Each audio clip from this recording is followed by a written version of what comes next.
శ్రవస్తమం జ్యేష్ఠరాజం బ్రహ్మణస్పృణ్వన్నోతిభిస్సేదసాదనం శ్రీమహాగణాధిపతయే నమః. సదాశివసమారంభాం శంకరాచార్యమధ్యమాం వందే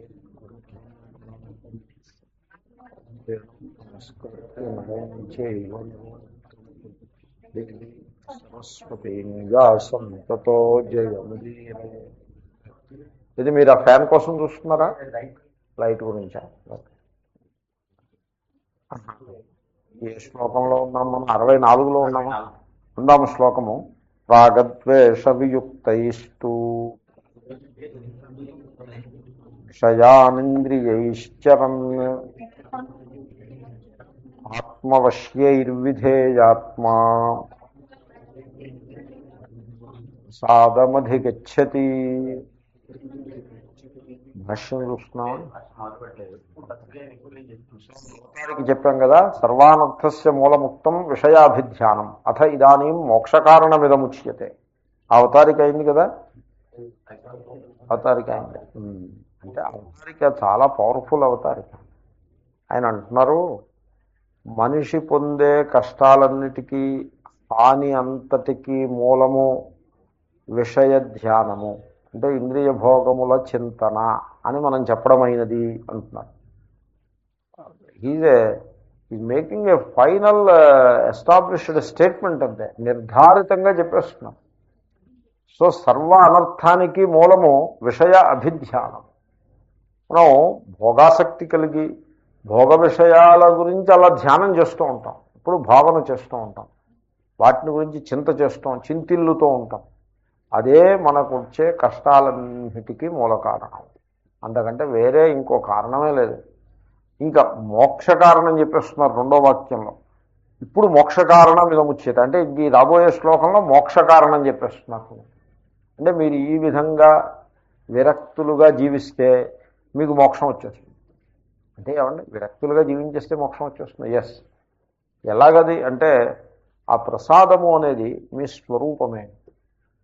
సో ఈ భోగవాసనలు మనల్ని మన స్వరూపం నుంచి దూరంగా ఈడ్చుకుపోవడం చేత మనం మన స్వగృహాన్ని విడిచిపెట్టి ఈ భోగములనే అరణ్యంలో పడి కొట్టుమిట్టులాడుతూ ఉంటాం.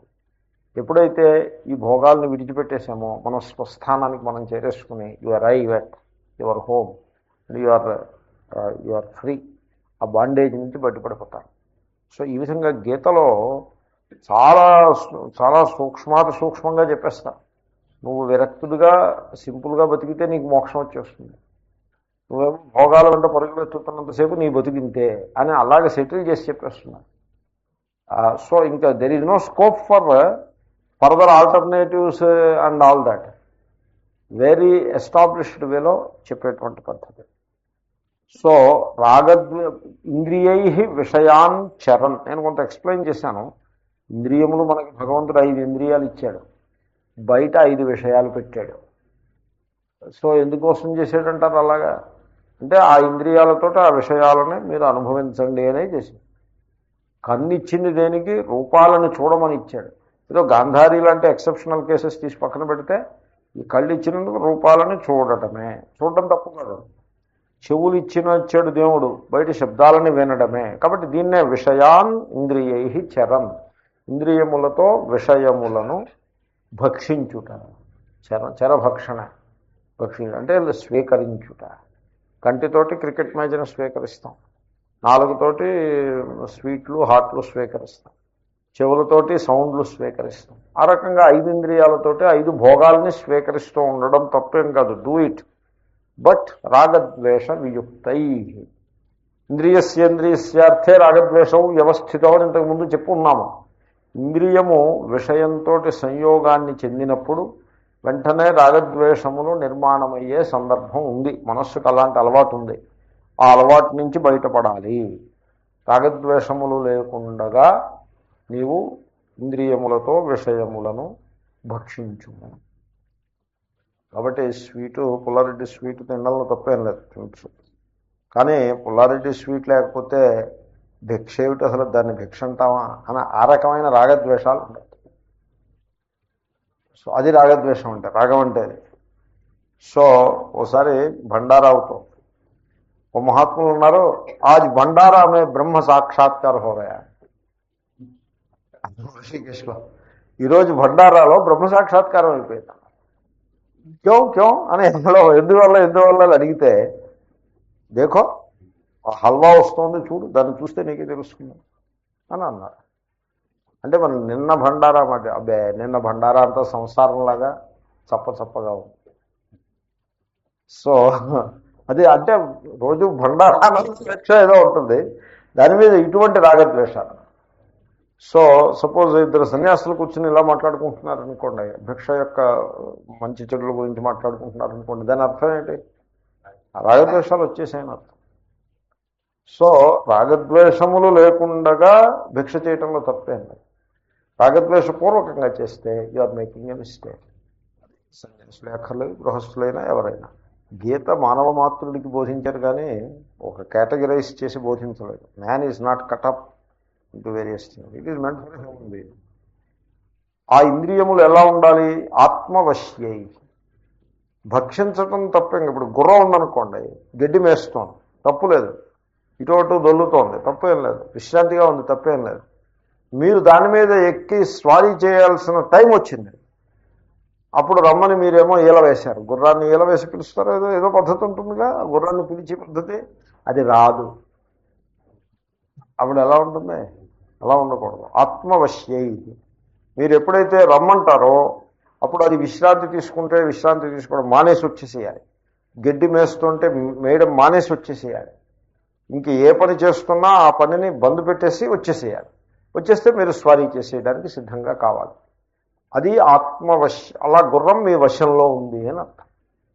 ఆ విధంగా ఇంద్రియములు మన వశములో ఉండవలెను. ఆత్మవశ్యై. సో తన వశంలో ఉండాలి ఇంద్రియాలు. అంటే ఇంద్రియముల మీద ఫుల్ కమాండ్ వీడికి ఉండాలి. విధేయాత్మ. ఇంద్రియముల మీద కమాండ్ ఎలా వస్తుందంటే, మనస్సు మీద కమాండ్ వస్తే ఇంద్రియాల మీద కమాండ్ వస్తుంది. విధేయమైన అంతఃకరణము గలవాడు. మీ మనస్సు మీ చెప్పిన మాట వింటుందా విందా? అది చెప్పండి నాకు. ఇప్పుడు మీ ఇంట్లో పిల్లాడు ఉన్నాడండి, ఇప్పుడు విధేయుడుగా ఉన్నాడా లేడా? పూర్వం అప్లికేషన్ ఫారం రాసేప్పుడు హై స్కూల్లో చదివే రోజుల్లో సెలవు చీటీ రాసేవారు. అయ్యా, నేను ఈరోజు మా నాయనగారితో కలిసి పక్క ఊరికి వెళుతున్నాను, కాబట్టి ఈరోజు నేను తరగతులకు హాజరు కాలేకపోతున్నాను. మీ విధేయుడు కామా కింద సంతకం పెట్టారు. అది విధేయుడు అంటారు. అంటే చెప్పిన మాట వినేవాడు అని అర్థం. సో ఈ విధేయుడు అనే మాట ఒబీడియంట్ అని ఇంగ్లీష్లోకి ట్రాన్స్లేట్ చేస్తారు. ఒబీడియంట్ అంటే ఇంట్లో కుక్క పిల్ల తప్పించి ఎవళ్ళు చెప్పిన మాట వింటారు. ఆ కుక్క పిల్లకి వీడేమో ఏవో ఆహారం అది ఇస్తాడు కాబట్టి దానికి విశ్వాసం ఉంటుందని ఏదో అంటారు. కుక్కకి విశ్వాసం ఉంటుందని, మంచిది. సో అది విశ్వాసం గల జీవి కనుక అది యజమానిని చూసి తోక ఆడిస్తుంది. తర్వాత వీడు చెప్పిన మరి కూర్చోమంటే కూర్చుంటుంది, వీడు బంతి విసిరితే తెచ్చి కుక్క ఇంకా అంతకంటే ఘనకార్యం ఏం చేస్తుంది? బంతి విసిరితే తెచ్చి పెడుతుంది. సో బయట నిలబడు అంటే బయట నిలబడుతుంది. ఇప్పుడు లోపలికి రాంటే లోపలికి వస్తుంది. అది మినహాయించి ఇంక ఎవళ్ళు చెప్పిన మాట కనుక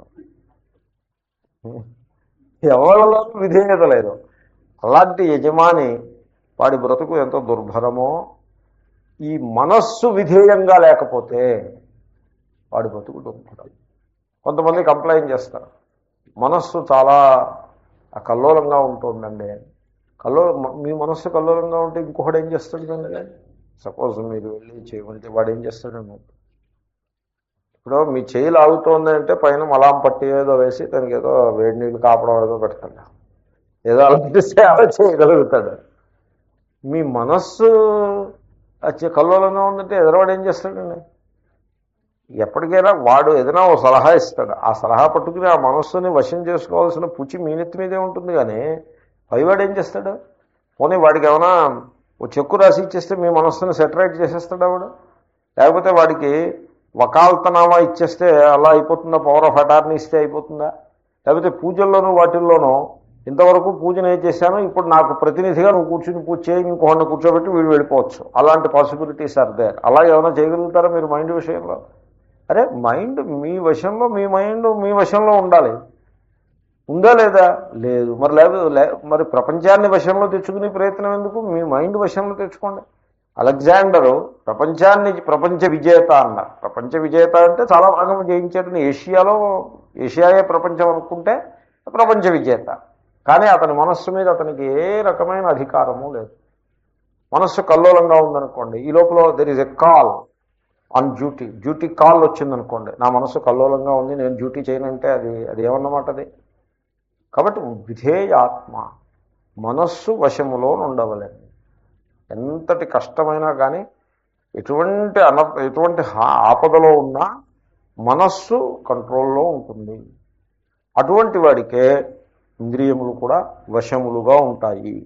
ఆత్మవశ్యే విధేయాత్మ. ఇలా జీవిస్తుంటే ఇటువంటి మానసిక స్థితిని, ఇంద్రియములపై కమాండ్ని నిర్మాణం చేసుకుని మనం జీవిస్తే అప్పుడు మనకి ఏమిటి లభిస్తుంది? ప్రసాదం లభిస్తుంది. ప్రసాదం అధిగచ్చతి. ఇప్పుడు మీరు ఒక పెద్ద రిచువల్ చేస్తారు, పెద్ద పూజ చేస్తారు. ఆ పూజ చేస్తే మీకు ఏమిటి లభిస్తుంది? ప్రసాదం లభిస్తుంది.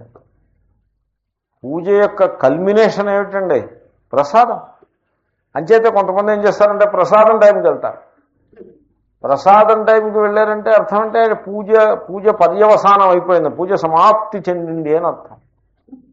సో ఆ టైంకి వెళ్తారు అంటే అప్పుడే ప్రసాదం వస్తుంది. సో అంటే పూజలో ఉండే ప్రసాదము ఇటువంటి మానసిక స్థితికి అది సూచకము. పూజ చేసిన వాడు ఆ ఉత్సాహంతో, ఉల్లాసంతో పూజ చేస్తే, మనస్సుని ఈశ్వరునితోటి ఆ సంయోగాన్ని ఏర్పాటు చేసినట్లయితే వాడికి ప్రసాదము కలుగును. ప్రసాదం అధిగచ్చతి అని, అందుకోసం ప్రసాదం సింబల్. వీడికి ప్రసాదం అంటే నోట్లో వేసుకుని ప్రసాదమే తప్పిస్తే మన వాళ్ళు ఏం చేస్తారంటే, వీళ్ళు కామర్స్ అంటే ఉడికే ఏదో ప్రసాదం అమ్మడం కొనడం, ఆ కామర్సే కాకుండా అసలు మొత్తాన్ని రిలిజియన్ అంతని కూడా in letter and in spirit commerce చేసి పెట్టేశారు. ప్రసాదం తింటే పుణ్యం వస్తుంది, ప్రసాదం తినకపోతే పుణ్యం రాదు. అకౌంట్ ప్రతిదానికి అకౌంటే.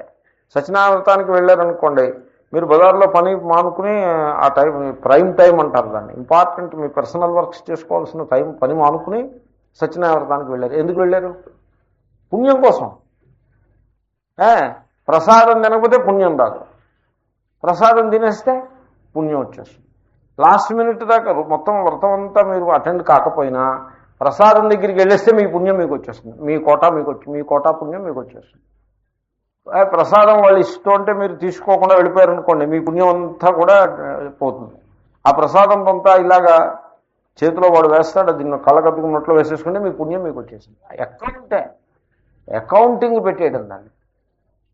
అంటే స్పిరిట్లో ప్రసాదం అమ్మడం, కొనడం, ఆ ప్రసాదం ఇంకో 2 ఎక్కువ లడ్డూలు ఇస్తే దానికి లంచం ఇవ్వడం, ఈ రకమైన కామర్సే కాకుండా ఇన్ స్పిరిట్ ఆల్సో కామర్స్. ఎక్కడికక్కడికి పుణ్యం అకౌంట్. ఒక ఆయన కాలువ ఒడ్డు మీద కూర్చున్నారు, నేను అటు వెళ్తున్నా, నన్ను ఎవడో కారులో తీసుకెళ్తున్నారు, అంబాసిడర్ కారులో. అది ఆ డైరెక్షన్స్లో మూవ్ అయితే ముందుకు సాగుతాం.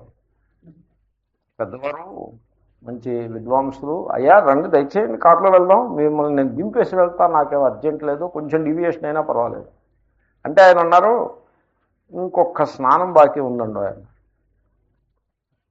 కాలువ ఒడ్డున. ఇంకా ఎన్ని స్నానాలు చేశారు ఏమిటంటే 2 స్నానాలు అయిపోయాయి. నేను వెయిట్ చేయడం కష్టం, పోనీ నేను వెయిట్ చేస్తాను, మీకు సేవ చేయాలనే కోరిక, స్నానం చేసేసారండి అంటే ఆయన అన్నారు, ఇంకా ఆ టైం, ఆ ముహూర్తం కాలేదండి అంటే సరే అప్పుడు అవుతుంది ముహూర్తం. పోనీ 2 స్నానాలు చేశారు కదా, ఇప్పుడు 3వ స్నానం చేయకపోతే నష్టమే వచ్చింది, పోనీ వచ్చేయండి, మీరు పెద్దవారు శ్రమపడతారు అని ఎవరో పక్కన ఉన్న వాళ్ళు సజెస్ట్ చేశారు. పోనీ వెళ్ళిపోండి, నడిచి వెళ్ళటం కంటే కారులో వెళ్ళిపోవడం తేలిక కదా అంటే, ఆయన చెప్పిన సమాధానం విని నేను ఆశ్చర్యపోయా. ఆయన అన్నారు, 3వ స్నానం చేయకుండా వెళ్ళిపోతే రావలసినంత పుణ్యము రాదు అని చెప్పాను. అంటే నేను ఆశ్చర్యపోయాను. ఏమిటా ఆయన చేసి, ఆయన మీద వ్యక్తిగతంగా ఆశ్చర్యం అని కాదు. సో మైండ్ ఎలా ఫంక్షన్ చేస్తుంది అంటే, 3వ స్నానం చేస్తే ఆయనకు ఆ అకౌంట్లో పుణ్యం పడుతుంది, దట్ విల్ బి యూస్ఫుల్. ఇంతసేపు ఆగాం, ఇంకొక అరగంట ఆగామనుకోండి, ఇంకో 100 రూపాయలు జేబులోకి వస్తాయి, we can make use of it అన్నట్లుగా అలా ఆ లెవెల్కి పట్టుకొచ్చి పెట్టారు ఆయన. అది చూసి నేను ఆశ్చర్యపోయాను. సో అలాగే దాన్ని మరీ అంత కామర్స్ కింద దాన్ని చేయొద్దు. స్పిరిట్లో ప్రసాదం అంటే ఇట్ స్టాండ్స్ ఫర్ ది మనఃప్రసాదం, మనస్సు యొక్క హార్మోని. ట్రాన్స్లేట్ చేయాలంటే ఇంగ్లీష్లోకి ఎలా ట్రాన్స్లేట్ చేస్తామంటే కష్టం కదండి ప్రసాద శబ్దాన్ని. నీరు తేటపడి ఉన్నది, అది కలిసి కలవడం కూడా లేదు. నీటి రెండు దోషాలు ఉంటాయి, నీటిలో మనస్సులో రెండు దోషాలు ఉంటాయి. అందుకోసం ఈ ప్రసాద శబ్దం వాడతారు. నీటిలో దోషాలు ఏమిటంటే, ఒకటి మురికి ఉంటుంది, దాంట్లో టర్బిడ్గా ఉంటుంది వాటర్, అదొక దోషం. రెండో ఆ దోషం ఉంటే మీకు నీటి అడుగున ఏదైనా ఉంటే కనపడదు. టర్బిడ్ వాటర్లో ఏం కనపడుతుంది? బుద్ధుని విగ్రహం పడిపోతే కనపడలేదు వాళ్ళకి. బుద్ధుని విగ్రహం అదేం నల్లపూసేం కాదండి, అది పెద్ద కొండంత విగ్రహం, అది పడిపోయింది. ఇది హుస్సేన్ సాగర్లో. అది ఎక్కడో రఫ్గా పడిపోయిందని తెలిసింది. అది ఎక్కడో కనపడితే దానికి ఏవో మోకులో ఏవో కట్టి పైకి లాగచ్చు, ఏదో చేయాలి కదా. వీళ్ళు దిగారు డైవర్స్. అయ్యా ఏం కనపట్టలేదు నేను పైకి వచ్చే చెప్పారు. ఎందుకు కనపట్టలేదంటే మురికిగా ఉంది నీరు, నెంబర్ 1. రెండో దోషం ఏమిటంటే, నీరు స్వచ్ఛంగా ఉండొచ్చు కానీ కదిలిపోతూ ఉంటుంది, మూమెంట్, చంచలంగా ఉంటుంది, అప్పుడు కనపడదు. అది సమస్య. నా నీరుంది, స్వచ్ఛంగా ఉంది, కదలటం లేదు, టర్బిడ్గా లేదు, కదలటం లేదు. ఇప్పుడు అడుగున నాణ్యం ఉంటే మీకు ఏమవుతుంది? స్పష్టంగా కనపడుతుంది. మహానందిలో ఆ కొలను ఒకటి ఉన్నది, మీలో కొంతమంది చూస్తుంటారు. ఆ కొలను ఎవళ్ళు స్నానాల కింద దిగి గడబిడ చేస్తాం. చిన్న కొలను, దాంట్లో 10 మంది దిగితే అది పడైపోదా వాటరు. ఇది ఎప్పుడు ఫ్లో అవుతూ ఉంటుంది కాబట్టి క్లీన్గా ఉంటుంది. ఎవళ్ళు స్నానం చేయకుండా ఉన్నప్పుడు కనుక మీరు చూస్తే అది స్వచ్ఛంగా ఉంటుంది, కదలదు. అప్పుడు చిత్రం ఏంటంటే, అది క్వైట్ డీప్ అంటే పీకల దాకా వస్తుంది, but you can see all the way down. And ఆ బెడ్ ఉంటుంది, స్టోన్ బెడ్, అది స్పష్టంగా కనపడుతుంది. ఆ స్టోన్ మీద గీతలు ఉంటే కనపడతాయి. అక్కడ ఏదైనా మీరు ఒక నయా పైసా ఉండేది ఆ రోజుల్లో, మరి ఇప్పుడు లేవు నయా పైసలు. నేను నయా పైస వేసా, చూస్తే కనపడింది. ప్రసాదం, అది ప్రసాదం. నీటికి అది ప్రసాదం. మనస్సుకి సరిగ్గా వర్తిస్తుంది. ఎందుకంటే మనస్సులో రెండు దోషాలు ఉంటాయి. ఒకటి మనస్సులో ఉండే కాలుష్యం, దాన్నే రాగద్వేషాలు ఉంటాయి. మనస్సు ఇంప్యూరిటీ ఆఫ్ ది మైండ్ అని మీరు వింటూ ఉంటారు. మనస్సు మలినంగా ఉన్నది. ఏమిటి మలినం? మలినం అంటే ఏమిటి? మీరు 1,00,000 చెప్పొచ్చు, పెద్ద లిస్టు రాయొచ్చు. వాటిని అన్నిటినీ కండెన్స్ చేసేసి 2 మాటల్లో చెప్పండి అంటే రాగద్వేషం. అంతే, అయిపోయిందండి. కామక్రోధ లోభమోహ మద మాత్సర్యాలు, రాగద్వేషాల్లో అవన్నీ ఇంక్లూడ్ అయిపోతాయి. ఇంకా మీరు ఏమైనా చెప్తే చెప్పండి, అవన్నీ ఇంక్లూడ్ అయిపోతాయి. ఈ రాగద్వేషాలు తగ్గాయంటే, తగ్గితే సరిపడుతుంది, తగ్గితే చాలు. ఆ రాగద్వేషాలు మీకు తగ్గాయంటే, మీకు వాటర్ ఎలాగైతే బూడిద దుమ్ము అది లేకుండా, ఆ టర్బిడిటీ లేకుండా స్వచ్ఛంగా ఉంటుందో, మనస్సు అలా స్వచ్ఛంగా ఉంటుంది, చాలా ప్రశాంతంగా హాయిగా ఉంటుంది. అది ఒకటి. రెండవ దోషం ఏమిటంటే, మనస్సు నిరంతరం అలాగా కదలాడుతూ ఉంటుంది. ఆ కదలాడి పద్ధతి కూడా మీకు నేను నిన్న మనవి చేశా. ఒక థాట్ బయలుదేరు, ఆ thought it generates chain of thoughts. ఒక thought it generates a chain of thoughts. Noodles మీరు ఎప్పుడైనా చూసారా? నూడిల్స్, ఒక నూడిల్ తీసుకున్నారనుకోండి, ఎన్ని నూడిల్స్ వస్తాయి పైకి? 25 నూడిల్స్ వస్తాయి. ఒక నూడిల్ మీరు తీసుకుంటే 25 నూడిల్స్ వస్తాయి. దీన్ని నూడిల్ థింకింగ్ అంటారు. It is called noodle thinking. Noodle thinking అంటే మీరు ఒక దాంట్లో మొదలుపెట్టి అలా వెళ్ళిపోతూ ఉంటారు. రోడ్డు మీకు వెళ్ళారు, టొయోటా కార్ కనపడుతుంది. టొయోటా కార్ కనపడిన వెంటనే అంటే థింక్, కార్ అంటే జపనీస్ కారే కార్ అంటే. ఓకే, జపాన్ సెకండ్ వరల్డ్ వార్లో స్మాష్ అయిపోయింది, ఏం మిగలలేదు. అయినా with in a very short time they have rebuilt the economy. Great people, very hard working people. అసలు సెకండ్ వరల్డ్ వార్కి జపాన్కి సంబంధం ఏమిటని మీరు ఆశ్చర్యపడవచ్చు. పెర్ల్ హార్బర్ మీద అటాక్ చేశారు వీళ్ళు, జపాన్ వాళ్ళు వెళ్ళి. శుద్ధ అనవసరం. దానివల్లనే వాళ్ళ సెకండ్ వరల్డ్ వార్లో వినాశం. వాళ్ళ నెత్తి మీద అమెరికా వాడి మీద రాయి వేస్తే వాడు కొండ పారేస్తాడు తీసుకొచ్చి మీద. వాళ్ళు చాలా anyway second world war pearl harbour attack. Pearl harbour అంటే అమెరికా మెయిన్ ల్యాండ్ కాదు, నా తలకాయ కాదు. మెయిన్ ల్యాండ్ నుంచి 1000 మైళ్ళ దూరంలో సముద్రంలో ఓ చిన్న ద్వీపం ఒకటి ఉంది, అక్కడ ఓ హార్బర్ ఉంది. ఆ హార్బర్ మీద వీడు అటాక్ చేశాడు. Pearl harbour. Pearl harbour beach is a beautiful beach. చాలా అందంగా ఉంటుంది. బీచెస్లో ప్రపంచంలో అందమైన బీచ్ల్లో ఒకటని అంటారు. నిజానికి మన గోవాలో కూడా బీచ్ చాలా బాగుందని, అక్కడ కూడా ఈ మధ్యకాలంలో బాగా డెవలప్ చేశారని విన్నాను నేను. చాలండి ఇంతవరకు. సో టొయోటా దగ్గర మొదలుపెట్టి గోవా బీచ్ దగ్గరికి వచ్చారు. దీన్ని నూడిల్ థింకింగ్ అంటారు. టొయోటా కారు రోడ్డు మీద కనపడ్డ మంది కూడా కాదు, ఆ కారు రోడ్డు మీద కనపడింది. టొయోటా అనే పేరు చూసి అక్కడి నుంచి గిరగిరగిర తిరిగి గోవా బీచ్ దగ్గరికి వచ్చారు. ఇవన్నీ హార్మ్లెస్ థాట్స్. వీటిలో పెద్ద హార్మ్లెస్, ఊరికే దృష్టాంతం కోసం చెప్పాను. ఇదే మీరు ఆలోచించండి. మీకు బావమరుది గుర్తుకొచ్చాడు అనుకోండి, ఇంకా బావమరుది దగ్గర నుంచి మొదలుపెట్టి అది అలా అనుకోండి. That is what is called noodle thinking. So దానివల్ల మనస్సులో బిల్డప్ అని అంటారు, అలా హ్యూజ్ బిల్డప్ వచ్చేస్తుంది. ఎప్పుడైతే బిల్డప్ వచ్చేసిందో మనస్సు చాలా కల్లోలితం అయిపోతుంది. సో ఇది రెండవ దోషం. Continuous movement of the mind, one thought generating another thought, a chain of thoughts.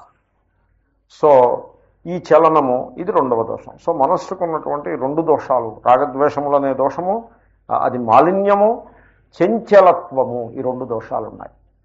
ఇప్పుడు రాగద్వేషాలకి ఆపోజిట్ హార్మోనీ, సమరసత. అంటే మీరు రసత, ఆ రసం, దట్ సెన్స్ ఆఫ్ వెల్బీయింగ్, ఆ రసము మీకు ఎప్పుడూ ఉంటుంది. అనుకూల పరిస్థితిలోనూ ఉంటుంది, ప్రతికూల పరిస్థితిలోనూ ఉంటుంది. దాన్ని సమరసత, హార్మోనీ అంటారు. It is the opposite of రాగద్వేష. అండ్ దెన్ క్వైట్యూడ్ అంటే అంటే కామ్గా ఉందన్నమాట. కదలిక ఎక్కువ, శాంతంగా ఉంది. శాంతము లేక సౌఖ్యము లేదు, త్యాగరాజస్వామి. సో ఈ రెండూ కలిస్తే సమరసత, సౌఖ్యం. సమరసత అంటే ఏమిటి? మీకు చుట్టుపక్కల ఉండే పరిస్థితులు, అంటే మీరున్న రూమ్ అవ్వచ్చు, మీరున్న ఇల్లు కావచ్చు, మీరున్న బస్తీ కావచ్చు, మీరున్న సమాజం కావచ్చు, ఆ చుట్టుపక్కల ఉన్న పరిస్థితులతో మీరు సమరసతని కలిగి ఉన్నారా, హార్మోనీ కలిగి ఉన్నారా? అంటే ఏమిటి? Are you planning to shift immediately, change of place కావాలని కంగారు పడుతున్నారా? అంటే మీకు సమరసత లేదనమాట. అదే ఇక్కడ ఏం బాగోలేదండి, I have to change, I have to shift the place, ఇల్లు మార్చాలి, ఆ ట్రాన్స్ఫర్ చేయించుకోవాలి. ఈ ట్రాన్స్ఫర్ గొడవలు వెళ్ళేంతవరకు ఉంటే మినిస్టర్ దాకా వెళ్ళిపోతారు. Transfer it is a huge thing. It is ఎందుకు transfer? Why he needs transfer? అమెరికాలో, ఆంధ్రప్రదేశ్లో ఓ ఊరి నుంచి ఇంకో ఊరికి why should he seek transfer? Why should he ask for transfer? ఏదో సమ్ ఎకనామిక్ ఇంప్లికేషన్ ఉంటే ఐ కెన్ అండర్స్టాండ్. ఏదో భారీ ఉద్యోగం చేస్తుంది, బట్ వీటికి ఏదో ఏదో ఉంటుంది. ఇంకెక్కడ నుంచి షిఫ్ట్ అయిపోవాలి, ఈ ప్లేస్ నుంచి ఆ ప్లేస్కి వెళ్ళిపోవాలి, ఆ ప్లేస్ నుంచి ఇంకో ప్లేస్కి వెళ్ళిపోవాలి. అంటే why should he move like that? ఎందుకంటే వాడు హార్మోనీ లేదనమాట. ఈ హార్మోనీ కోసం వెతుకుతున్నాడు. ఇక్కడి నుంచి అక్కడికి వెళ్ళిపోతే హార్మోనీ ఉంటుంది. నాతో ఒక ఆయన అన్నారు, న్యూజెర్సీలో ఉండేవారు, గంగానదీ తీరంలో ఒక కుటీలో ఉంటే చాలా అద్భుతంగా ఉంటుందండి అన్నారు. అంటే నేను అన్నాను, ఖచ్చితంగా మీరు చెప్పింది 100% కరెక్ట్ అండి, ఒక్క వారం రోజులు చాలా అద్భుతంగా ఉంటుంది అని చెప్పాను. ఎందుకంటే వారం అవగానే ఈ మైండ్ ఏమంటుందంటే, ఒక కప్పు కాఫీ తాగుతామంటే దొరకదు, దిక్కుమాలని గంగాతటం మీద వచ్చి పడ్డామే.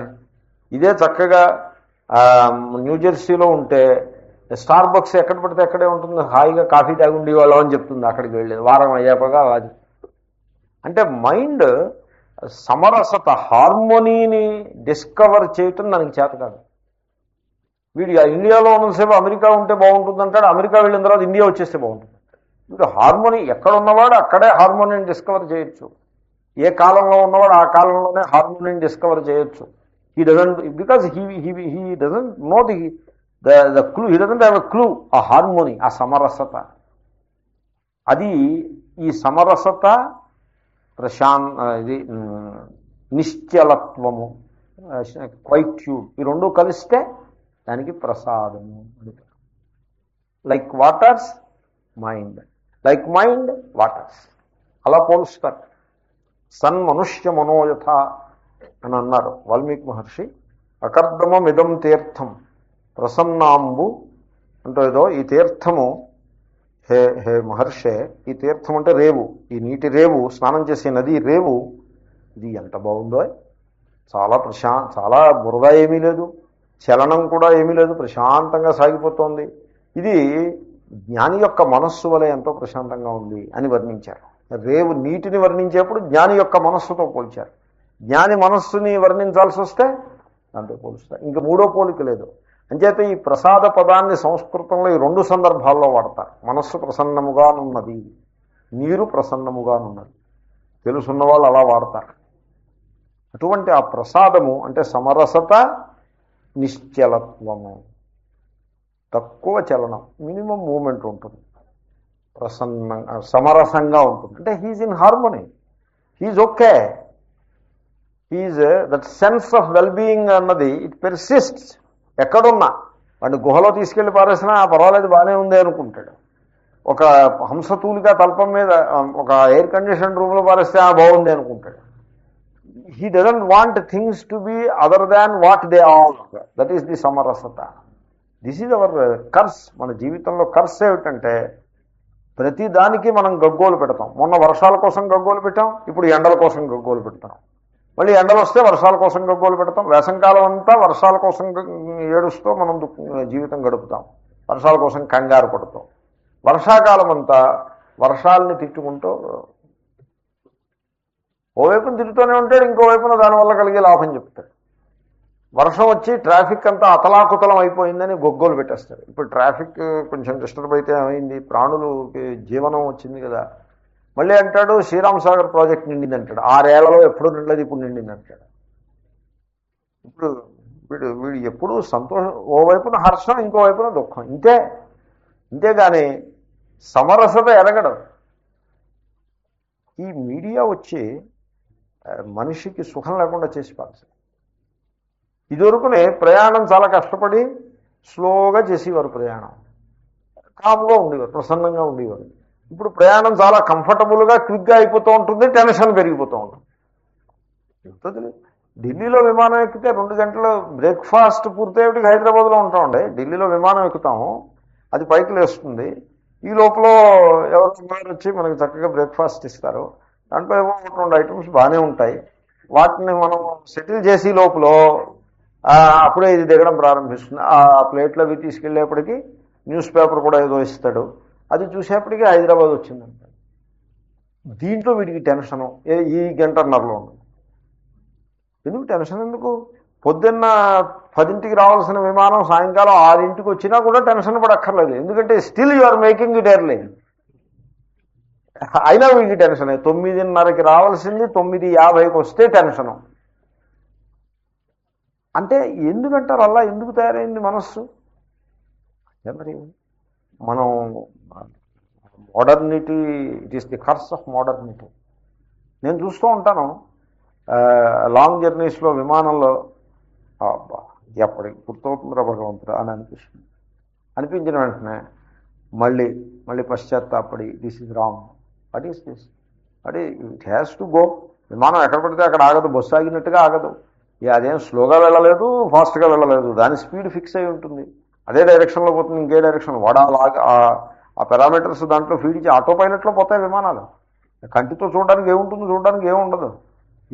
ఇన్ఫ్యాక్ట్ ఈ మధ్యకాలంలో విమానాలకి ఆ ఎదురుకుండగా అద్దం ఉంటుంది చూడండి, కారుకున్నట్టుగా, అది మూసేద్దాం. ఎందుకు అద్దం ఎందుకండి? వాడికి అనవసరం. ఎదురుకుండా ఏం చూస్తాడు? దాన్ని మూసేద్దామని ఒక ప్రపోజల్. కానీ మూసేస్తే ఈస్థెటిక్స్ దెబ్బతింటాయి. అది వీడికి కూడా, ఈ పైలట్కి కూడా ఆ ఎంటీలోకి ఏదో ఎదురుకుండా ఉన్నదాన్ని చూడకపోతే వాడి మనస్సు కదా అనుకూలంగా ఉండదు. So he gets extra strain. అందుకోసం అద్దం పెడతారు. అంతేగాని అయితే గ్రౌండ్ మీద దిగిన తర్వాత కూడా చూడడానికి అనుకూలంగా ఉంటుందని. గ్రౌండ్ మీద కూడా చూడడానికి ఏమీ లేదు. మీరు న్యూయార్క్ లాంటి ఎయిర్పోర్ట్స్లో గ్రౌండ్ మీద మీరు చూసేది ఏముండదు. ఏమిటి చూస్తారు మీరు గ్రౌండ్ మీద? There are so many runways and too many loops, this and that. వాడు చెప్తాడు ఎలా వెళ్ళాలో, వాడే చెప్తాడు. వాడు ఆ గేటు దాకా వాడే పట్టుకొస్తాడు. ట్రాఫిక్ కంట్రోలరు ఎలక్ట్రానికల్గా పట్టుకొస్తాడు. గ్రౌండ్ మీద అదిగో చూసుకో, కుడివైపు తిరిగి ఎడవైపు తిరిగి అలా వెళ్ళిందంటే అది స్కిడ్ అయిపోతుంది. It won't work like that. నిన్న మొన్న అలా ఇది ఈ కారణంగా ఉండకపోవచ్చు. కాబట్టి సో ప్రసన్నత, ప్రసాదము, ఆ ప్రసాదము మనం దాన్ని వాల్యూ డిస్కవర్ చేయాలి. ఓ మహాత్ములు అన్నారు, ఈ ప్రసాదం లేకపోవడానికి కారణం ఏమిటంటే మనిషికి చాలా కష్టంగా ఉన్నదే. ఎందుకు లేదంటే అసలు ప్రసాదము అనేది ఒకటి ఉంది, అది ఇది మనకు కావాలి అనే గుర్తింపు వీడికి ఉందా? లేదు. ఆ గుర్తింపు లేనివాడికి అది ఎందుకు వస్తుందండి? ఇప్పుడు చదువుకోవాలి, చదువు మంచిది అనే గుర్తింపు ఉన్నవాడికి ఏదో కొద్దో గొప్ప చదువు వస్తుంది, కొద్ది వస్తుందో గొప్ప వస్తుంది. గుర్తింపు ఉండాలి. People don't have a value for prasada, they have a value for excitement. Dance చేయాలి, గెంతులు వేయాలి, ఎక్సైట్మెంట్కే వాల్యూ ఉంది, అంతేగాని ప్రసాదానికి వాల్యూ లేదు. ఏదర్ ఎక్సైట్మెంట్ ఆర్ మత్తుగా నిషాలో పడి ఉండడం, సెంట్రల్ నర్వస్ సిస్టమ్ డిప్రెషన్, నిషాలో పడి ఉండడం. Alcohol depresses the central nervous system. చాలామంది అనుకుంటారు ఆల్కహాల్ చాలా ఉత్సాహాన్ని ఇస్తుంది, అది డిప్రెసెంట్, అది సిఎన్ఎస్ డిప్రెసెంట్, అది డిప్రెస్ చేసి పారేస్తుంది.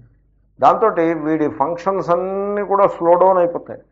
అయిపోయి అలా మత్తుగా పడి ఉంటాడు, వానపాములాగా పడి ఉంటాడు. మనం హీ లైక్స్ ఇట్, తమో గుణం.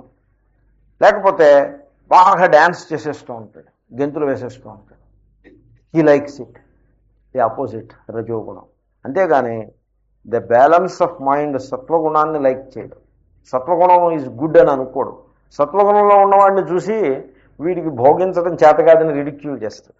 వాడికి ప్రసాదం ఎక్కడి నుంచి వస్తుంది? వాడికి ప్రసాదం అంటే 10 రూపాయలు ఇచ్చి కొనుక్కున్న ప్రసాదమే, వాడి బతుకు అదే ప్రసాదం. ఆ మనస్సు యొక్క ప్రసాదం అనేది he doesn't discover it's value. ప్రసాదం అధిగచ్చతి.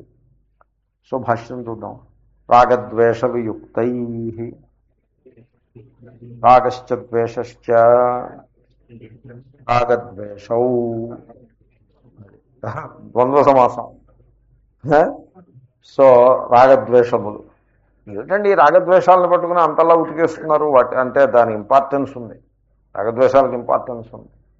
చెప్తున్నారు ఆయన. తత్పురస్సరాహి ఇంద్రియాణం ప్రవృత్తి స్వాభావికీ. హి అంటే ఏలయనగా అని అర్థం. బికాస్ ఈ రాగద్వేషాలకి ఇంత ఇంపార్టెన్స్ ఎందుకు ఇస్తున్నాము అంటే, ఇంద్రియాణం ప్రవృత్తి అంటే ఇంద్రియముల యొక్క చలనము, అంటే ఫంక్షన్, వ్యాపారము, చేసి పని. వ్యాపారం అంటే చేసి పని, బిజినెస్ కాదండి. సో చేసి పని. కన్ను యొక్క వ్యాపారము చూచుట, చెవి యొక్క వ్యాపారము వినుట, ఇవి ఇంద్రియాణం ప్రవృత్తి. ఈ ప్రవృత్తి అంటే ఇంద్రియ వ్యాపారములు స్వాభావికి అంటే తమంత తాముగా, సహజంగా, వాటి మీద మీరేమీ నిఘా వేయకుండగా వాటి దారిని వాటిని వదిలేస్తే అవి ఎలా ప్రవర్తిస్తాయి? నీటి మీద మీరు ఏమీ ఫోర్స్ అప్లై చేయకుండా దాని దారిని దాన్ని వదిలేస్తే అది ఏం చేస్తుంది? పల్లానికి పోతుంది. దాన్ని స్వాభావికి అని అంటారు. మీరు దాన్ని పల్లానికి వెళ్ళడానికి వీలు లేకుండా నొక్కేసి పెడితే రోడ్ల మీద ప్రవహించడం ప్రారంభిస్తుంది. చెరువుల్లో ఇళ్ళు కట్టేస్తే రోడ్లు చెరువులు అవుతాయి. మరి ఏమవుతుంది? సో నీటి దారిని దాన్ని, నీటికి ఇట్ ఫైండ్స్ ఇట్స్ వే. మీరు అడ్డుపడకుండా ఉంటే ఇట్ ఫైండ్స్ ఇట్స్ వే. భూగర్భ జలాలకు కూడా అసలు ఈ కష్టం మనకి రాకూడదు. నిజానికి భూగర్భంలోకి మీరు నీటిని ఇంజెక్షన్స్ ఇవ్వక్కర్లా. You just leave it alone, it will go and it will, ఆ భూగర్భాలని చక్కగా నీరు ఇంజెక్ట్ అవుతుంది. మనం ఏం చేస్తాం? భూమిలోకి వెళ్ళడానికి వీలు లేని విధంగా ప్రతి చోట కూడా మీరేమో భూమిని చదును చేసేయటం, కప్పేయటం, పూడికలు తీయకుండా చెరువులను వదిలేయటం. ఆ నీరు పైనే ఉంటుంది, మళ్ళీ ఇవాపరేటే పైకి పోతుంది, కానీ కిందకి వెళ్ళి దారి లేకుండా చేసేసుకున్నాం మనం. అంచేతనే మన భూగర్భాలు అంతకంతకి పోతున్నాయి. నీటు సహజంగా కిందకి పోతుంది. ఇంద్రియముల వ్యాపారములు, ఫంక్షన్స్ కూడా సహజంగా వాటి దారిని మీరు వాటిని వదిలేస్తే రాగద్వేషములతో నిండిపోతాయి. అదే ఇది. కాబట్టి మనకి గీతలోనూ వేదాంతంలో 2 రకాల ప్రవృత్తిని గురించి మాట్లాడతారు. ఏమిటంటే శాస్త్రీయమైన ప్రవృత్తియా, స్వాభావికమైన ప్రవృత్తియా అని అడుగుతారు.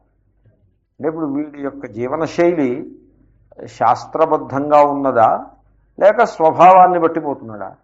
అంటే స్వభావాన్ని బట్టిపోతే ఏదో గొప్ప అనుకున్నారు. స్వభావాన్ని బట్టిపోతున్నాడంటే క్రిందకి పోతున్నాడు అని అర్థం. ఇంద్రియములతో భోగముల యందు ప్రవర్తిస్తాడు, రాగద్వేషాలు నింపుకుంటూ బతికేస్తూ ఉంటాడు.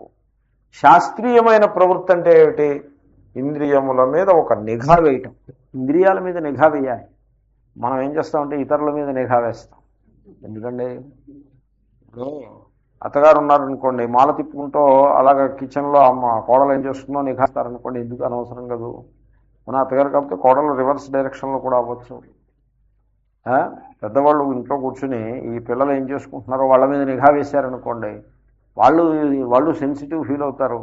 ఇప్పుడు యంగ్ లేడీ ఉందనుకోండి, ఆవిడ పని ఏదో ఆవిడ చేసుకుంటూ ఉంటుంది, ఏదో సినిమా పాట ఏదో కూని రాగాలు తీసుకుంటూ ఆవిడ వర్క్ చేసుకుంటుంది అనుకుంటుందండి. ఇప్పుడు ఈ మామగారేమో మాల పచ్చుకొని అలా కూర్చుని చూస్తూ ఉంటే ఆవిడ ఆ రకమైన నిఘా వేసేప్పటికి ఏమవుతుంది? She becomes tense. వెంటనే ఆ కూని రాగం ఆపేస్తుంది. కూని రాగం ఆపేసిందంటే అర్థం she is uncomfortable in his presence అని అర్థం. అంతే కదా, ఆయన ప్రెజెన్స్లో అన్కంఫర్టబుల్గా ఉంది. ఎంతకాలం భరిస్తుంది ఈ అన్కంఫర్ట్ని? ఈ డిస్కంఫర్ట్ని ఎంతకాలం భరిస్తుంది? ఎప్పుడో మెల్లగా టైం చూసి చెప్తుంది, మీ నాన్నగారిని వృద్ధాశ్రమానికి పంపిస్తే బాగుంటుందేమో అని చెప్తుంది. ఎందుకంటే డిస్కంఫర్ట్ ఉంటుంది కదా. కాబట్టి ఇంద్రియములను వాటి సహజ ధోరణి అలా ఇతరుల మీద నిఘా వేయకూడదు. అసలు ఇతరుల జీవితాలపై నిఘా వేయకూడదు. ఎందుకంటే ఇతరుల జీవితాల మీద నిఘా వేయటం, వాళ్ళకి ఫ్రీడమ్ ఇవ్వాలి. మీకు రహస్యం చెప్తా, మీరు ఎంత ఫ్రీడమ్ ఇతరులకు ఇస్తే అంత ఫ్రీడమ్ మీకు ఉంటుంది. సపోజ్ ఒక వ్యక్తికి నేను ఫ్రీడమ్ ఇచ్చాను అనుకోండి, ఐ బికమ్ ఫ్రీ. వాడు ఫ్రీ అవ్వడం ముందు ఫస్ట్ ఐ బికమ్ ఫ్రీ. ఆ ఫ్రీడమ్ యొక్క ఆనందం వాడికి లభించే లోపల నాకు లభిస్తుంది. Even while saying he is free to act the way he likes అని, even while saying I become free. ఇప్పుడు క్లాస్ అయిన వెంటనే మీ దారిని మీరు వెళ్తారు, మీ జీవితాన్ని మీరు జీవిస్తారు. అలా కాకుండా నేను మీ మీద నిఘా వేసి ప్రయత్నం చేశాను అనుకోండి, అప్పుడు నా బతుకు ఏమవుతుంది? ఫ్రీడమ్ లేకుండా. ఇది సింపుల్ యాజ్ చిన్నపిల్లలకి వాళ్ళకి డిసిప్లిన్ నేర్పాలి కాబట్టి వాళ్ళని కొంచెం పరిశీలిస్తూ ఉండాలి. వాళ్ళ మీద నిఘా ఓ కన్ను వేసి ఉంచకపోతే వాడేమో వేలు తీసుకెళ్ళి నిప్పుల్లో పెట్టి కాల్చుకుంటాడు, లేకపోతే కత్తో ఏదో తీసుకుని దాంతో ఒళ్ళు కోసుకుంటాడు. తెలియదు కదా వాడికి, తర్వాత ఏడవడం ప్రారంభిస్తాడు. అందుకోసం ఓ కన్ను వేసి ఉంటారు. అంతేగాని యుక్త వయస్సు వచ్చినటువంటి వాళ్ళ మీద మనం ఏం నిఘా వేయగలుగుతాం? అందులో రాగద్వేషపూర్వకమైన నిఘా. ఈ పర్సన్ని మనం చూడకపోతే తప్పు పని చేస్తుందని ఒక రకమైన అపనమ్మకంతో మీరు నిఘా వేశారనుకోండి, ఇట్ విల్ నెవర్ వర్క్. ఇది ద్వేషంతో పెట్టేస్తుంది. కాబట్టి ఇంద్రియములపై నిఘా వేసుకోవాలి, ఇతరుల మీద నిఘా వేయనక్కర్లా. కే శత్రవస్సంతి నిజేంద్రియాణి తాన్యేవ మిత్రాణి జితాని అని ఒక చోట అంటారు. శత్రువులు ఎవరు అంటే నీ ఇంద్రియములే. అలాగని నువ్వేం బెంగపెట్టుకోవద్దు. ఎందుకంటే ఇంద్రియాలు బతుకున్నంతకాలం ఉంటాయి కదా. కాబట్టి బతుకున్నంతకాలం శత్రువుల్ని పక్కలో బల్లెలాగా పెట్టుకుని బతుకుతున్నామా అంటే తాన్యేవ మిత్రాణి జితాని, వాటిని కనుక నీవు వశం చేసుకుంటే మిత్రులైపోతాయి. ఎప్పుడు కూడా జయించితే మిత్రుడైపోతుంది. మీరు జయించకుండా లొంగిపోతే అవి శత్రువులు అయిపోతాయి. జయిస్తే మిత్రులు అయిపోతాయి. This is the secret of life. కాబట్టి ఇంద్రియములపై మనం జయాన్ని పొందాలి. వాటి ప్రవృత్తిని, వాటి సహజ ప్రవృత్తిలో వాటిని విదిలిపెట్టరాదు అని చెప్పడం కోసం ఇంద్రియాణం ప్రవృత్తి తత్పురస్సరా స్వాభావికి, వాటి దారిని వాటిని వదిలిపెట్టేస్తే స్వభావ సిద్ధంగా వాటి ప్రవృత్తి తత్పురస్సర అంటే రాగద్వేష పురస్సరంగానే ఉంటుంది. రాగద్వేష పురస్సరంగానే ఉంటుంది. ఒకళ్ళు నన్ను అడిగారు, స్వామీజీ ఏ ఫ్లైట్ కంఫర్టబుల్గా ఉంటుంది అని అడిగారు. అంటే నేను అన్ని ఫ్లైట్స్ కంఫర్టబుల్లే, దీంట్లో కంఫర్ట్కి డిస్కంఫర్ట్కి అన్నీ ఒక్కలాగే ఉన్నాయి, ఏమీ తేడా పడదు. ఎక్కడా కాఫీ బాగుండదు, ఏదో వాడు పెట్టి తిండి మనకు అది అనుకూలించదు, ఏదో అలా కూర్చోవడం. గ్లామర్ ఎక్కువ తెప్పిస్తే కంఫర్ట్ ఎలాగో ఉండదు, అలా కూర్చోవడం. ఆ పని చేయాలి కాబట్టి చేయడం, ఆ టైం వచ్చినప్పుడు దిగడం. అంతేగాని దీంట్లో ఈ ఫ్లైట్ గొప్పది, ఆ ఫ్లైట్ తక్కువది, ఇంకా గ్రెడేషన్ చేయాల్సింది ఏం లేదు. రాగద్వేషాలు అనవసరం అని ఏదో దృష్టాంతం చెప్పాను. కాబట్టి ఆ రాగద్వేష పురస్సరంగా ఇంద్రియాలు ప్రవర్తిస్తూ ఉంటాయి, వాటి మీద ఓ నిఘా వేసుకోవాలి. అదే అంటారు ఆయన, తత్రయో ముముక్షు భవతి సతాభ్యాం వియుక్తై శ్రోత్రాదిభిరింద్రియై. సో ఎవడైతే ముముక్షు ఉంటాడో, అంటే సంసార బంధం నుంచి బయటపడాలిరా భగవంతుడా అని కోరుకునేవాడు, ఈ ఇంద్రియ భోగాల వెంటబడి ఈ సంసారంలో ఇరుక్కుపోయి నానాహింస పడ్డం కాదు, మనం సంసారం నుంచి బయటపడాలి. ఇప్పుడు ఏం చేయాలి అంటే ఇంద్రియ భోగాల వెంట ఇంద్రియాలని పరిగెత్తించటం మానిపించాలి. ఎలా మానేస్తాయి అంటే, మనం ఏదైనా ఎత్కించితే భోగాలను అనుభవించే సందర్భంలో, ఇంద్రియాలతో విషయాలని కాంటాక్ట్ వచ్చే సందర్భంలో రాగద్వేషములు నిర్మాణం చేసుకోకుండా చూసుకోవాలి అంతే. రాగద్వేషములు ఎప్పుడైతే నిర్మాణం, మీకు నేను దృష్టాంతం చెప్తా. చిన్నప్పుడు కొత్త సినిమా వచ్చింది, చిన్నప్పుడు అనుభవం చెప్తున్నాను. ఏఎన్ఆర్ సినిమా, ఏఎన్ఆర్ ఈ suppose to be wonderful movie. దాని గురించి పెద్ద హైప్ వస్తే ఆ సినిమా చూడడానికి సైకిల్ మీద ఇద్దరు రాత్రి 8ంటికి బయలుదేరి 10 మైళ్ళు తొక్కుని వెళ్ళేవాడు. Can you imagine? No exaggeration. 10 మైళ్ళు సైకిల్ తొక్కు, డబుల్స్ వెళ్ళి అక్కడ క్యూలో నిలబడ్డాం. తోపులాట, తొక్కిసలాట, ఒక టికెట్ తీయటం. దీన్ని రాగము అంటారు. తర్వాత ద్వేషము అంటే, మనకి నచ్చని హీరో ఒకడు ఉంటాడు అనుకోండి, వాళ్ళు వాల్ పోస్టర్స్ వేస్తే ఈ ఈ పశువుల కొట్టం దగ్గరికి వెళ్ళి, వీళ్ళ పశువుల కొట్టం, వీడు చదువు కాలేజీ స్టూడెంట్కి పశువుల కొట్టంతో సంబంధం ఏంటి? వీడు పశువుల కొట్టం దగ్గరికి వెళ్ళి వాడి దగ్గర బుట్ట అరువు తీసుకుని వాడికి 10 రూపాయలు ఇచ్చి అక్కడ ఉన్నటువంటి ఆ పేడంతా తీసి ఈ బుట్టలో వేసి దాన్ని ఏమో న్యూస్ పేపర్, చూస్తే అందుకు బాగుండదు కదా, దాన్ని న్యూస్ పేపర్తో కవర్ చేసి వీడు వచ్చి ఆ వాల్ పోస్టర్లు అన్నింటి మీద హీరో, వీడి నచ్చని హీరో ఉంటాడు చూడండి, ఈ పేడ ముద్దలో ఆ హీరో మొహాన్ని కొట్టడం.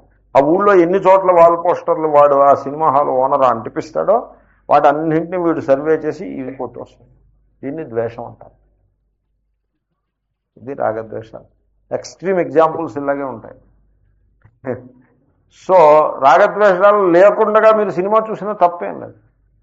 తప్పే ఉందండి. ఏదో వినోదం కోసం చూస్తారు, దాంట్లో ఏదైనా విజ్ఞానం కూడా ఉండొచ్చు. ఒకప్పుడు వినోదం అయితే ఉంటుంది, విజ్ఞానం కూడా ఉండొచ్చు. వినోద విజ్ఞానముల మేళవింపు తప్పేం కాదు. కానీ ఇలాంటి రాగద్వేషాలు ఉండకూడదు. కాబట్టి so it is like that. ఓసారి నేను న్యూయార్క్ నుంచి ఇక్కడికి రావడం బయలుదేరా, ఫ్లైట్ క్యాన్సిల్డ్. ఏదో 10 సార్లు తిరుగుతుంటే ఇలాంటివి అవుతూ ఉంటాయి. ఏదో అయింది తేడా, స్నో స్టార్మ్, విమానాలు పైకి లేవు, రెక్కలన్నీ కూడా స్నోతో నిండిపోయిన విమానాలు పైకి లేవు. ఏం చేయటమా అని అంటే మా మిత్రుడు వచ్చాడు, వార్త విని వచ్చాడు. వచ్చి ఏమైనా సరే వాళ్ళ ఇంటికి వెళ్ళాం. మొన్నటి పొద్దున్న దాకా వాళ్ళ ఇంటి విషయం వెళ్ళి అతను ఏం చేశాడంటే, స్వామీజీ మీకు నేను ఒక పిక్చర్ చూపిస్తా, మీకు చూపించడం కోసమే నేను నా భార్యతో చెప్పాను, ఆవిడ తీసుకొచ్చిన సీడీ ఏదో ఉంటాయి తీసుకొచ్చి పెట్టింది, ఒక పిక్చర్ చూపిస్తానని ఒక పిక్చర్ చూపించాడు. I saw that picture. It was a marvellous movie. I enjoyed it all the way. The Green Mile అని ఒక picture, Hollywood picture. It was a good movie. Some ఏదో మిస్టీరియస్ థింగ్స్ ఏవో చెప్తాడు, but the director has put it in a wonderful way, very absorbing way. ఆ picture చూసిన తర్వాత 2-3 గంటలు నిద్రపోయి తర్వాత మళ్ళీ ఎయిర్పోర్ట్కి వచ్చి ముందుకు వెళ్ళింది. So nothing wrong in it. So రాగద్వేషములు లేకుండగా, అదే మేము చిన్నప్పుడు చూసిన దానికి ఇప్పటికీ ఎంత తేడా ఉందో చూడండి. కాబట్టి ఇంద్రియేశ్చరన్, భక్షించటం అంటే స్వీకరించటంలో దోషం లేదు, అది కూడా చెప్పబోతున్నారు ఆయన. కానీ రాగద్వేషం యుక్తం, రాగద్వేషములో నిర్మాణం కాని విధంగా శ్రోత్రము మొదలైన ఇంద్రియములతో విషయములను స్వీకరించటము. అంటే ఒకడు అనొచ్చు, నేను ఏ రాగద్వేషాలు లేకుండా చికెన్ బిర్యానీ తింటాను అని అనొచ్చు. అది ఏ రుచిగా ఉందా లేదా అని నేను కంప్లైంట్ చేయను, వచ్చినప్పుడు తింటాను అని. అది మళ్ళీ పనికిరాదు. అదే అంటున్నారు ఆయన, అవర్జనీయాన్ చరన్ ఉపలభమాన. మీరు పొందవచ్చు, చరన్ అంటే ఉపలభమాన, మీరు స్వీకరించవచ్చును, వాటిని మీరు ఎంజాయ్ చేయవచ్చును. You can receive them, take them in, ఉపలభమాన. అయితే అన్ని రాగద్వేషములు ఒక్కటే పాయింట్ కాదు. అవర్జనీయాన్ అంటే వర్జనీయములు కాని వాటిని. వర్జ్యం అనే మాట విన్నారా ఎప్పుడైనా? వర్జ్యం అంటే అర్థం ఏంటి? ఆ టైము విదిలిపెట్టేయండి అని అర్థం. దాన్ని అవాయిడ్ దట్ టైం. కాబట్టి వర్జ్యం అన్నా వర్జనీయం అన్నా ఒకటే అర్థం. ఆ ప్రత్యయం అనీయర్ అనే ప్రత్యయం అంటే విడిచిపెట్టదగినది. వర్జనీయం అంటే విడిచిపెట్టదగినది. సో అవర్జనీయాన్, ఏవి విడిచిపెట్టాల్సినవో అవి కాదు, విడిచిపెట్టాల్సిన వాటిని మినహాయించి మిగిలిన వాటిని స్వీకరిస్తాను. అంతేగాని రాగద్వేషాలు ఏమీ లేవు నాకు, నేను బిర్యానీ తింటాను, చికెన్ బిర్యానీ తింటాను అలా, అది వర్జనీయం. అది ఎందుకంటే హింసతో కూడి ఉన్నది కదా. హింసతో కూడి ఉన్నదాన్ని స్వీకరించకూడదు. అలాగే లేకపోతే డాక్టర్ ఏమో ఏదైనా పథ్యం చెప్తారు,